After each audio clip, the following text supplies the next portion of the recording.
Hello and welcome to MMORPG.com's broadcast with ArenaNet's Wintersday Guild Wars 2 team. We have Anthony Ordin, who is the principal designer on the holiday team, and we have Stephen Waller, who is the coordinator for the holiday team. Now, for those of you watching, I want to go ahead and say right off the bat that this is going to be just about the Wintersday event. We can't really get into too much details about World versus World, PvP, and all that stuff because, again, these guys worked on Wintersday. That's pretty much what they know about. That's what we're going to talk about, so we won't go into stuff that will get them in trouble with their PR team if they open their mouths, right? So Anthony and Stephen, go ahead and say hi, and then we'll get into some of the questions. Hi, Stephen. Hi. So what do you, let's put it this way. Let's start off with an easy one. What's it like working on something that's all entirely about Christmas for a very long time? Well, not Christmas, Winter's Day. It gets you in the spirit of the holiday season early, and it was a nice change of pace because we also did the Halloween event. Yep. So it was a nice change of pace to go from sort of darkness and flames to snow and cheer. So it was really great. It's kind of a little weird because by the time the event comes out, you feel like you've been playing it and it's been the holiday season. But of course, it's always really great when the fans get a chance to play the content. And I got to tell you, like, if you've ever been inside of like a drugstore or something, and like on the day before Halloween and seen a bunch of Christmas stuff out, that was exactly us. Like, we were like, Halloween, no, it's Christmas time, put all this stuff away, like we rolled into it pretty early. So yeah, we got to experience the holidays early and then only early. A lot of people on the team really enjoyed a change of pace on the type of content as well. So tell me, are you sick of it yet? Are you sick of the holidays? Are you those kind of people that are like, now you're Grinches and bah humbug and all that? No, I'd say that we're already looking ahead to future updates for Guild Wars. So it's sort of hard to look at the holiday stuff, and it's kind of surreal. All that stuff is live right now, and we're already looking ahead to the future stuff. But honestly, I still jump in and play Wintersday when I can. So I think there's just so much stuff to see. I don't think I really have had time to get sick of it yet. Yeah, and I've been enjoying it. Just seeing it out there with the public. We obviously played it a lot ourselves, but it's a different experience obviously when you're out there with our players and having a ball with them and seeing and chatting with them the stuff that they're interested in and things that they're doing that we maybe didn't expect, etc. So it's always a lot different when it finally goes out and people get a chance to enjoy it. Now, do you said you like to watch people play it, but do you go into the game, maybe go invisible with your cool developer powers and then throw snowballs at people ever? No, actually, I would. People with the ArenaNet tag on. I like them to know where it's coming from. So. You just got stomped. I like to go in there without my ArenaNet guild, just because I like to be able to sort of be one of the gang and experience it and hear what people are thinking and enjoy it from that perspective. And so, whenever I'm playing it, I'm playing it just like anybody else is experiencing the game. Okay. Well, let's actually get to some serious questions then. First off, let's start with an easy one. Whose idea was the bell choir? Because that's awesome. Yeah, that was a lot of fun. So on the holiday team, one of our designers, Leif, was very interested in doing something music oriented. He's got a musical background, and of course everyone on the team picked up on that real quickly and said, "Yeah, that sounds great. We love music-based games too." And so he was sort of the driving force on getting that going out of the gate. But like anything that we do as a team, it's really a team effort. There are people who are creating the effects. We've got the audio that goes along with it, the props, the environment that it's in, and so even if somebody's kind of got the initial idea or really drives it from a real passionate point of view, it's always a team effort, and everybody brings something unique and different and fun that just makes it even that much better. Well, I gotta say, I think a lot of people are like adoring that aspect of the event, and they want to see more of it. I mean, who doesn't want to, like, it reminds me, not to give a shout out to another game, but it reminds me of when Lotro brought out the music making thing, only this is a lot more lighthearted and a lot easier to get into. I think people would like to see more of it. Yeah, I think so. Initially when we talked about it, me and Leif, we were sort of, he was like, I'm going to do this thing, and I said, yeah, that sounds great. And he sort of built this very sort of small, humble music thing at first, and then when I realized what it was, I was like, oh, this is going to be really popular.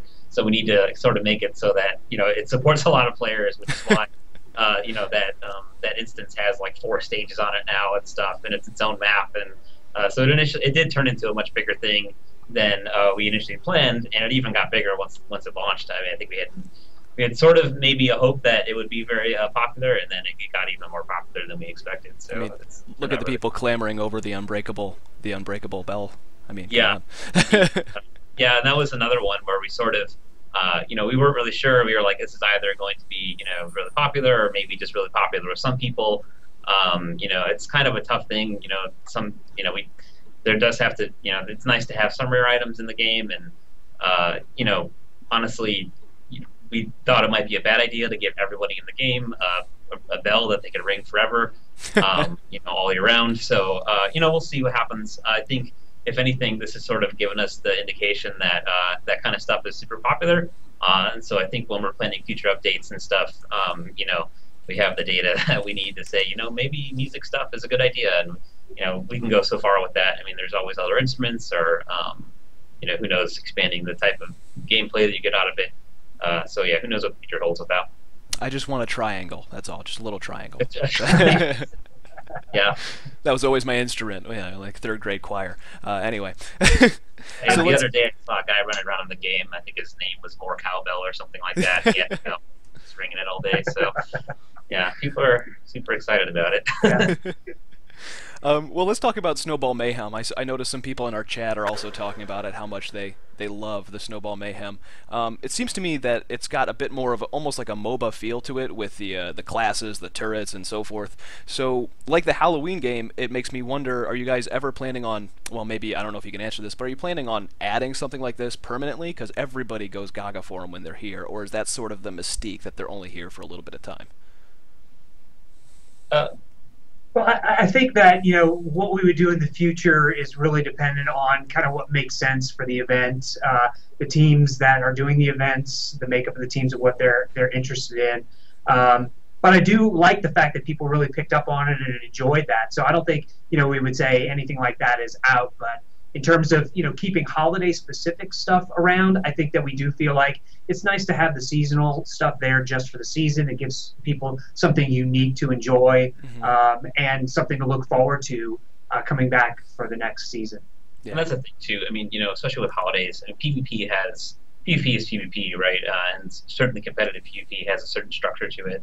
And I think that we can do things in holiday. It's sort of the activity fun environment that we wouldn't be able to get away with in the competitive PvP scene, as far as just upsetting everything by throwing in a completely new game type that, may not be the most balanced, but it's a lot of fun. It's just sort of running around, playing something different and new. So, I think Holiday Team affords us the opportunity to do stuff like that. And who knows, maybe someday, we'll strike, gold and then make a version that will last all year. But I think, yeah, you're right on what you hit on with, it's part of the mystique, of the holiday event, that it's sort of temporary. And then, in the future, there's going to be more holiday events. I mean, a lot of people, when Halloween went away, they're like, no more, Lunatic Inquisition, they were super sad. But, now we've got another thing. And so I think the thing with Guild Wars 2 is just going to be to keep that stuff rolling, And so, just as you're getting bored with something, there's another thing right around the corner. Yeah, it's a nice bridge too. That game is, still player versus player, but it's got kind of a lighter aspect to it. Rolling over people with the snowball. That's what I was going to say. Needs to be permanent, is the snowball part. It kind of gives people an opportunity that maybe didn't think that they would enjoy PvP, or that wasn't the style of game that they played thus far. It gives them an opportunity to kind of maybe get a little bit of a taste for it in kind of a funner environment that feels festive. Okay, well, let's moving right along here. We'll go on to the jumping puzzle. And you did say it would be a bit easier. I remember we talked with you guys during the round table for the preview before the event went live. But it's not really a slouch either. I'm still one of probably many, but I'm sure our viewers are going to laugh at me when I say I haven't actually beaten it yet.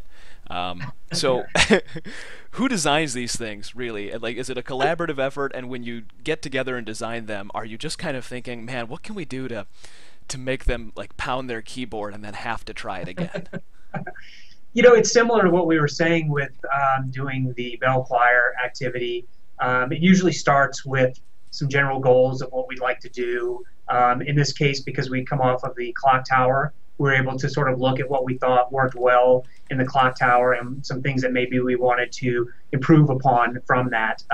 So, that's where we start, and everybody has plenty of ideas that get thrown into the mix. And the result, I think, is something that's still challenging, but also fun and feels festive. And finding the right balance, challenge-wise, is not an easy thing.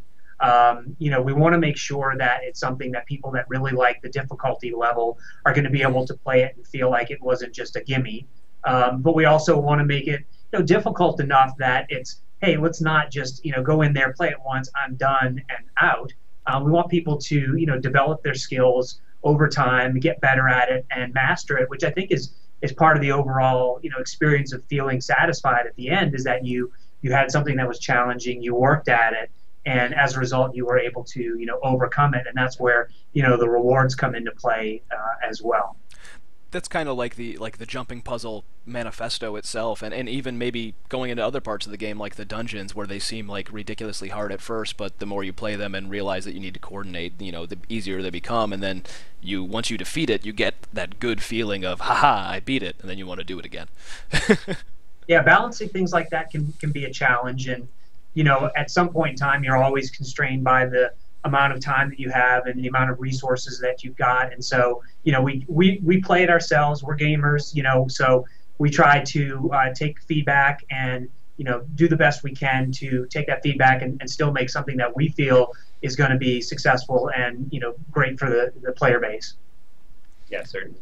I mean, in the perfect world, right, it's like we would probably make 3 jumping puzzles, that all got harder as you went along, but it is a holiday event, and it's only going to be around for so long, and so, I think no matter where, we sort of do it, even if we made 3, I think there would still be some people upset that they couldn't finish the hardest one. Yep. So, I think ultimately it just comes down to finding that perfect, balance of, it's not too hard, it's not too easy, it feels rewarding to play it and also to replay it. I think the big thing, sort of what we kind of hinted on with the Wintersday jumping puzzle a little bit, was sort of explorability, and there was 3 different paths and maybe a couple different ways to play it. And I think if anything, in the future we should push towards that and sort of letting you solve the puzzle in your own way, or there was a couple of people that posted videos of speed runs or running the puzzle with the drunk consumable on or something like that. I think that kind of stuff, that kind of replayability, I think is where it's at as far as jumping puzzle. So it's accessible but also replayable. Yeah, and I think there's a certain social aspect to these too, where whether you're running it with somebody and you're seeing them get ahead and you feel competitive, or you're watching from the sidelines and either rooting somebody on or hoping that the present explodes underneath them. But there's something about that, being able to, if you had success or failure, that there are people there that you can sort of share that with, and it's makes for a social environment. Mm-hmm. It's funny because we actually just got stream sniped, and we have a dancing doll. We have several other dancing people hanging out on the stream. I just thought I'd point that out, that they are very good detectives. Your community is fantastic. But you look at look, there's the baby little Quaggan, and I gotta ask, with the Santa hat, not everybody knows how to get him. So how do you get that guy? So as far as I know, if you don't want to break too many secrets, give some hints out there. Yeah, there's a few different ways to go about getting him. I know the easiest way is to combine the other pets that you get out of the mystery box with some enchanted stuffing in the Mystic Forge, and I think that's one way to get them. Yeah, we're not trying to be coy about that. That's stuff that's handled by a separate team, the commerce team, and so we certainly coordinate with them when we create assets that potentially they could use, or if they've got things that we can incorporate into the festival itself. But it is a separate team, and so all the intricate details about how they go about deciding what to make and how to present it and so forth is not done by our team. Yeah. I do want to say though that maybe you should talk to marketing, because if you guys made an actual Quaggan plushie like the Char plushie, you would all the economic crisis would be gone. Everything Yeah, will be there's good. quite a few people requesting different ones. I mean, I've seen some for the Griffin plushie, the Quaggan. I've even seen some people say they want an actual char nutcracker. So you know. I would use that at my house. I don't really eat chestnuts, but that would give me a reason to. Um, well, let's talk about some stuff that maybe you guys aren't really advertising. I don't know how much you can say here. This goes along the same line as the Quaggan pet, but what other sort of secrets are you noticing that people haven't really picked up on yet from this holiday event that maybe you would want them to kind of look out for? I don't know that we really did too much, secret stuff this time around. I mean, I think when we looked at the time of year that it was and just wanting people to really enjoy, 3 weeks of fun time in Guild Wars 2, we didn't want to make it too difficult for people to have to figure out what was going on.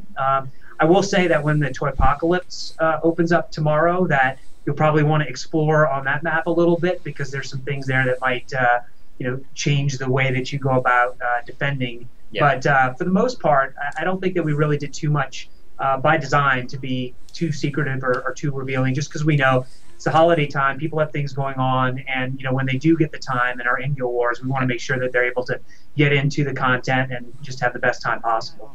Yeah, and so our team is also the one that did Halloween, and so for Halloween we sort of took a more secretive approach to some of the content.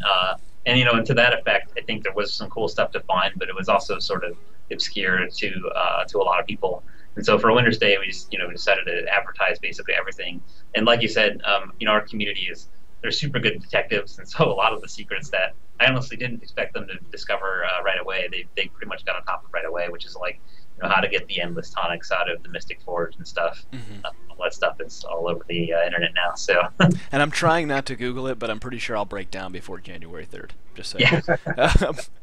So now you just actually mentioned the Toypocalypse a bit. Let's talk about that for a little bit, because Tix's workshop in general has been one of probably my own favorite part of the event. I just like that sort of like dynamic content inside of a small instance zone. Yeah. It's like a doable dungeon for just about anybody, even though you you don't want to call it a dungeon because it's not nearly as hard.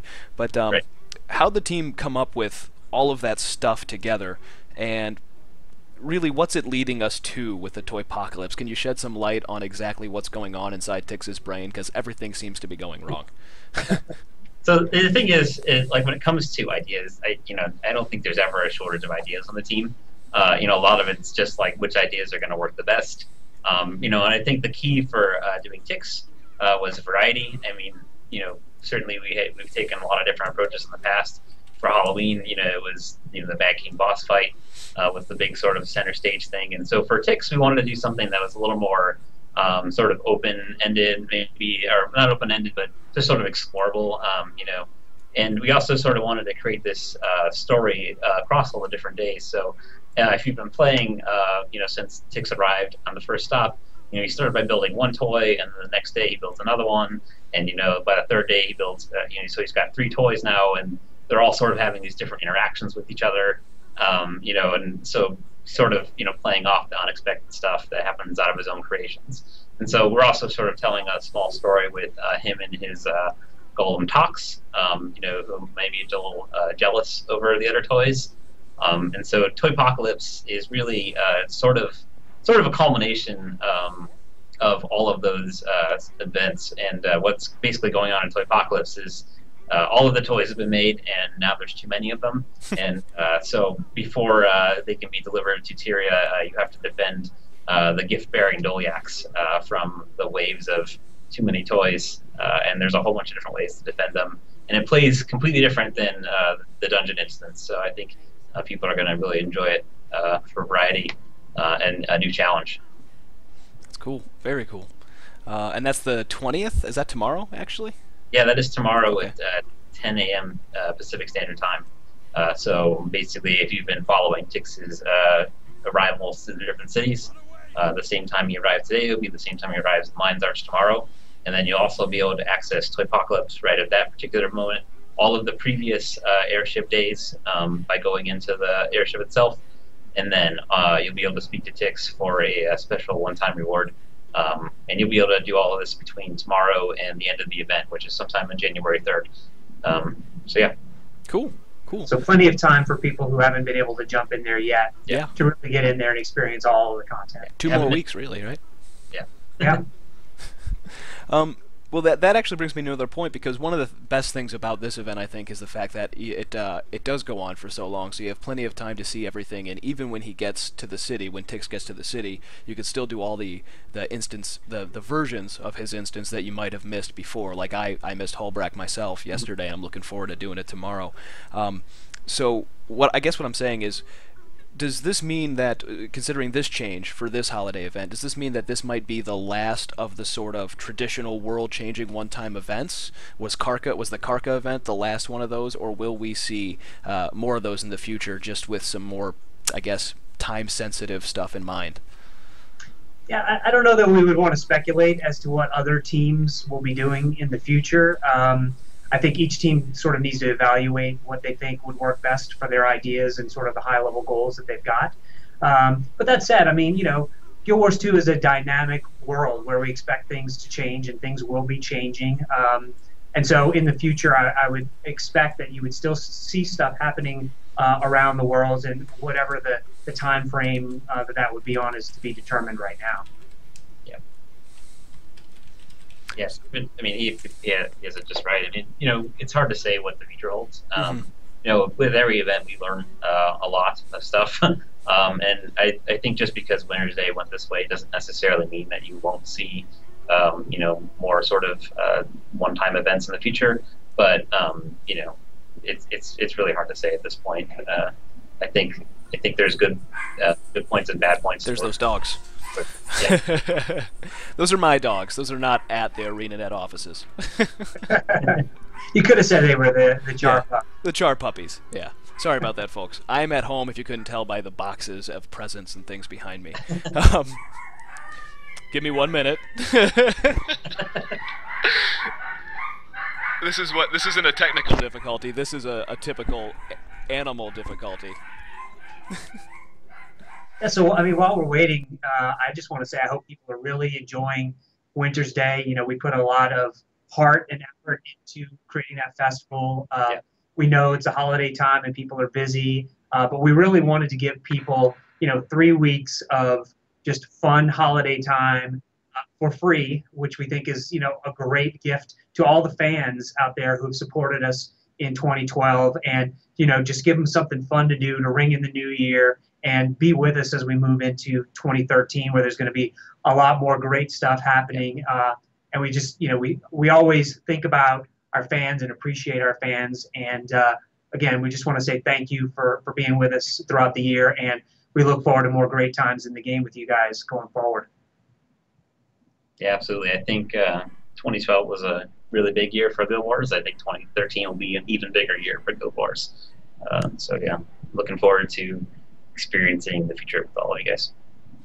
And I'm gonna plug something too. If you guys are going to MMORPG.com right now, our end of the year Players' Choice Awards are going on, and if you're watching this stream, chances are you're a fan of Guild Wars 2. You might want to go vote for them for all the awards they're up for. I'm sure these guys would like it, because it's getting kind of close. The army that is the fans of Pirate 101 are apparently swarming the Game of the Year category. So if you haven't voted yet, head over to MMORPG.com and look for our end of the year awards. But you don't know what you've released with our fan base. Yeah. But what was I gonna, can you still hear dogs? I've closed the door. They're still barking. Someone doesn't get the hint that I'm not answering the door right now. So no, I'm not hearing it. Okay, good. So let's keep going then, since we you guys probably have to get back to work and everything. But the dolls. Let's talk about the dolls that pop out of the presents that drop in the world.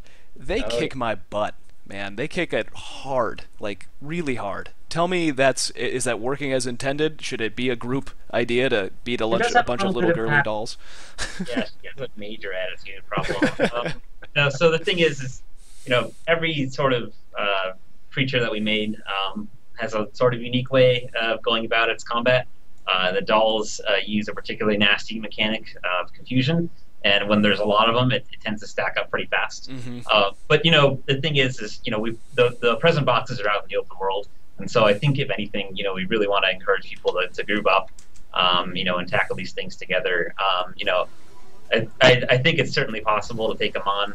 You know, one person versus the army of dolls. You know, we certainly did it in testing.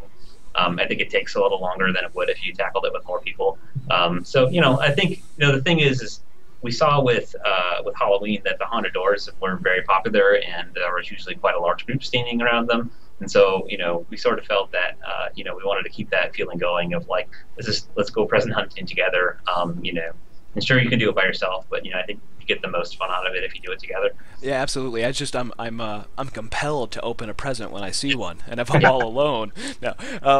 Well, that's good to know. I'll bring an army with me next time. So you can always snatch the present and run. I didn't have time. It blew me back, and then boom, I was dead. But yeah, you're right. I'll try that next time.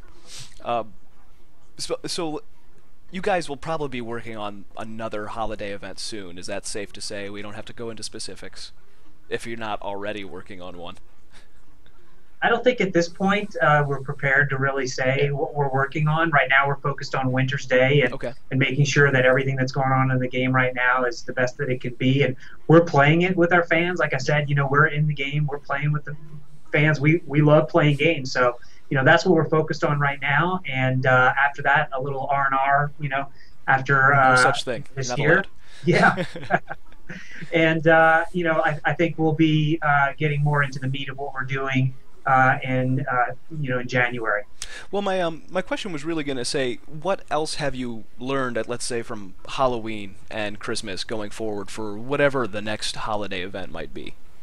Is there anything specific that you've taken away?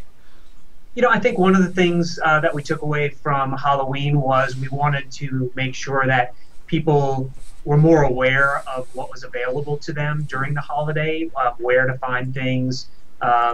You know, we understand that people's time can be limited sometimes, and it can be frustrating if it's difficult. And again, it's one of those things that I was talking about before with balance, you know, sort of saying everything up front versus letting people, you know, figure things out. And for this particular holiday, again, you know, being sort of the holiday season, we felt like it was going to be better to really try to call out up front in a variety of different ways what was available for people to play, whether it was from our website or we, you know, put up the forum posts that kind of explain all the different activities, in-game emails that also give people an opportunity. So a variety of different ways that we can sort of get the message out to people that, hey, there's a lot of stuff to do, and if you're interested in doing it, here's where you can find it, and here's what it's about, so that people didn't have to worry about, you know, finding things during, you know, potentially a hectic time of the year where they've got a lot of things going on.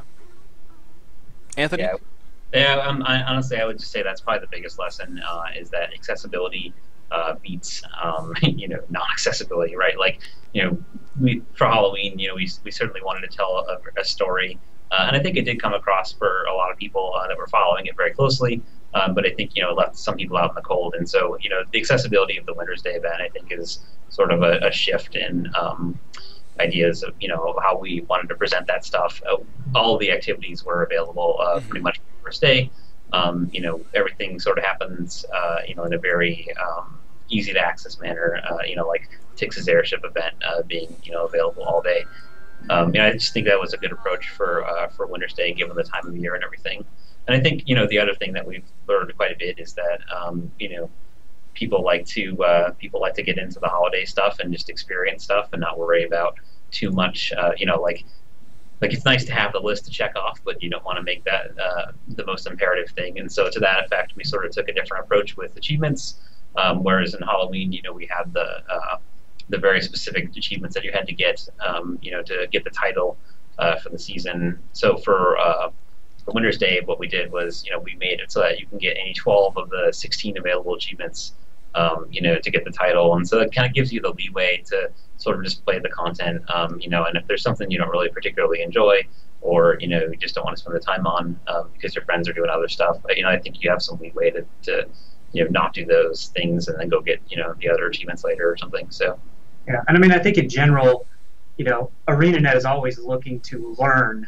So anything that we do, we're always wanting to improve it, make it better, iterate on it. And, you know, I think when you're innovating, like I think we have been trying to do, you're always going to learn some new things along the way. And so I think it's just how you react to the things that you encounter along the way and try to overcome them and again, put your heart and soul into it, and you really care about the product that you're working on, and that you care about the fans who we meet at conferences and shows and so forth, and know that they're as passionate or more passionate in some cases than we are about the game. So we're always looking to improve, and so every time we do something, we're trying to figure out to take those lessons learned and apply them to the next thing that we do. Absolutely. I want to take this moment, guys, to say that those of you in chat who are asking questions about other stuff, this entire live stream is only about the Wintersday event. That's all we're really going to cover. But, however, if you have other questions, just feel free to send them to editor@mmorpg.com, and I'll see if I can't follow up with ArenaNet to maybe do a follow-up interview. But this one is all about the Wintersday event.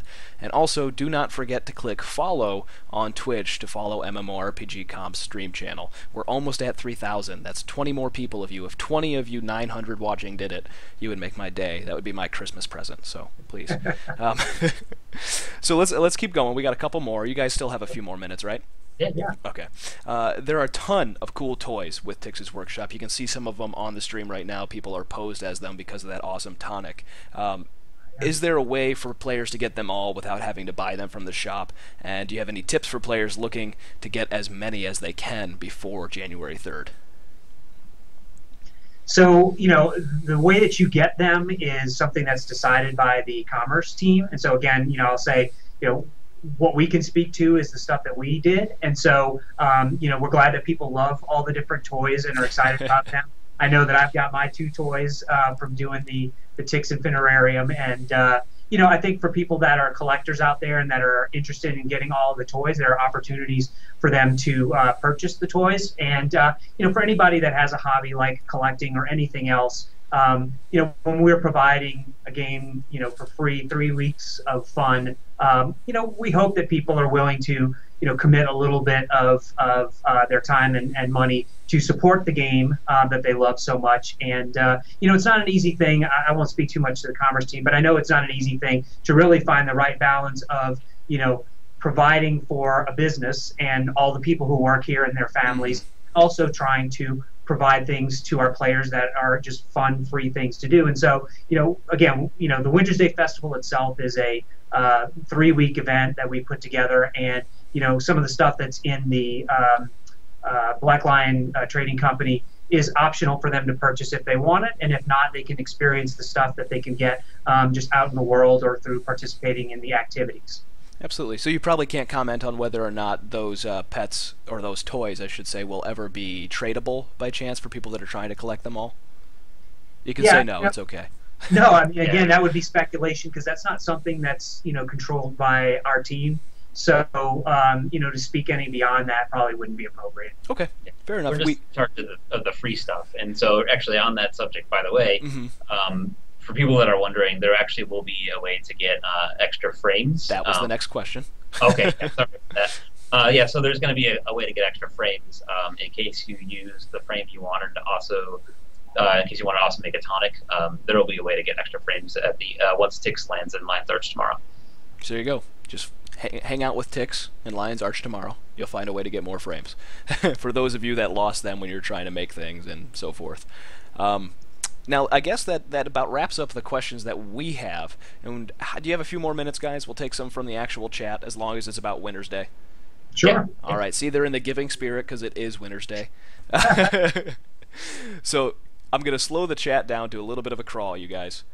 And go ahead and start asking some questions just about Wintersday. We can't talk about mounts or World versus World, just Wintersday.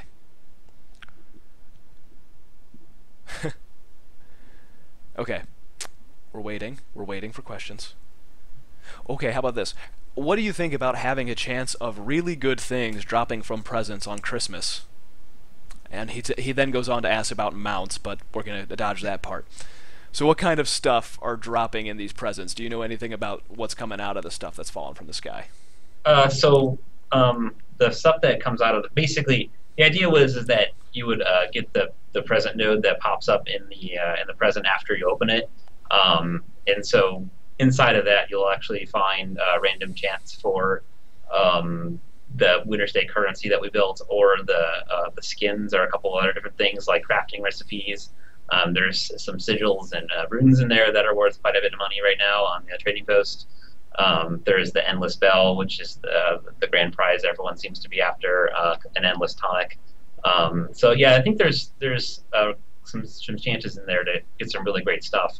And I also think that the nice thing about opening those gifts is you do get that currency. So even if you didn't get what you wanted, you can take it to that vendor in Lion's Arch or the other cities, and sort of save up for the thing that you did want, so nobody gets left out in the cold.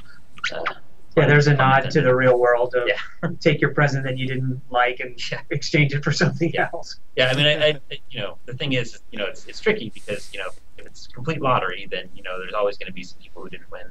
But, I think the system that we've got is sort of fair in the sense that, as long as you played the content, and you were there and, you saved up your stuff, you can go back to those vendors and basically get almost anything out of that comes out of that box, with the exception of a few things. So, yeah. Okay, and then another question, I guess, along the same line as frames that you talked about before. Will people be able to get more of the cogs after this is over? So the mystical cogs are sort of the limiting resource on the toys. And again, that's sort of the commerce team's area.